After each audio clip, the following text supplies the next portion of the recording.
ಅಭಿಮಾನಿಗಳು ಧನ್ಯವಾದಗಳು ಹೇಳಕ್ಕೆ ಇಷ್ಟಪಡ್ತೀನಿ. ಪ್ರತಿ ಸಿನಿಮಾ ಇದೇ ಥರ ಬಂದು ಒಂದು ಓಪನಿಂಗ್ ಕೊಡ್ತಾರೆ. ಬಟ್ ಇದು ತುಂಬ ಡಿಫ್ರೆಂಟ್ ಸಿನಿಮಾ, ಅವ್ರು ಎಕ್ಸ್ಪೆಕ್ಟ್ ಮಾಡಿರಲ್ಲ ಅನಿಸುತ್ತೆ. ಆ್ಯಕ್ಷನ್ ಇರುತ್ತೆ, ಎಲ್ಲ ಆ ಥರದ್ದು ಅಂದ್ಕೊಂಡಿರ್ಬೋದು. ಬಟ್ ಇದು ಬೇರೆ ಥರದ್ದೇ ಒಂದು ಸಿನಿಮಾ. ತುಂಬ ಖುಷಿ ಆಗ್ತಿದೆ. ನಾವು ಅಂದ್ಕೊಂಡಿದ್ವಿ ಎಲ್ಲೆಲ್ಲಿ ವಿಸಿಲ್ ಹೊಡಿತಾರೆ, ಎಲ್ಲೆಲ್ಲಿ ಇಷ್ಟಪಡ್ತಾರೆ ಅಂತ, ಅದೇ ಥರದ್ದು ಇಲ್ಲಿ ನಮಗೆ ಪ್ರತಿಕ್ರಿಯೆ ಸಿಗ್ತಿದೆ.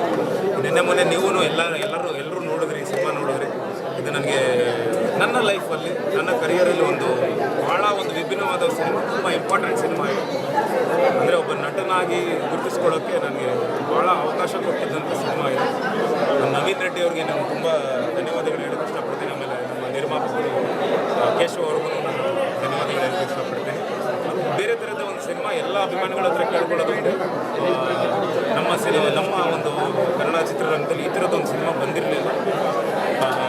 ಕಮರ್ಷಿಯಲ್ಲು, ಕಲ್ಟು, ಟೋಟಲಿ ಒಂದು ಆರ್ಟು ಎಲ್ಲನೂ ಮಿಕ್ಸ್ ಮಾಡಿರುವಂಥ ಒಂದು ಸಿನಿಮಾ. ಬ್ಯೂಟಿಫುಲ್ಲಾಗಿ ಇವತ್ತು ಬಂದಿದೆ. ಎಲ್ಲ ಅಭಿಮಾನಿಗಳ ಜೊತೆ ಕೂತ್ಕೊಂಡು ನೋಡ್ತಿದ್ದು ಖುಷಿ ಆಯಿತು. ಎಲ್ಲೆಲ್ಲಿ ವಿಸಿಲ್ ಹೊಡಿತಿದ್ರು. ಆಮೇಲೆ ಇದೆಲ್ಲ ಇಷ್ಟೇ ಅಲ್ಲ, ಎಲ್ಲ ಉತ್ತರ ಕನ್ನಡ ಕನ್ನಡಗಳಿಗೂ ಎಲ್ಲ ಥಿಯೇಟ್ರ್ಗಳಿಗೂ ವಿಸಿಟ್ ಮಾಡೋ ಎಲ್ಲ ಸಾಧ್ಯತೆಗಳು. ನಮ್ಮ ವಿಜಯವಾಹಿನಿ ನ್ಯೂಸ್ ಚಾನೆಲ್ನಲ್ಲಿ ಪ್ರಮೋಷನ್, ಜಾಹೀರಾತು, ಅಡ್ವರ್ಟೈಸ್ಮೆಂಟ್ ನೀಡಲು ಸಂಪರ್ಕಿಸಿ 9535808456.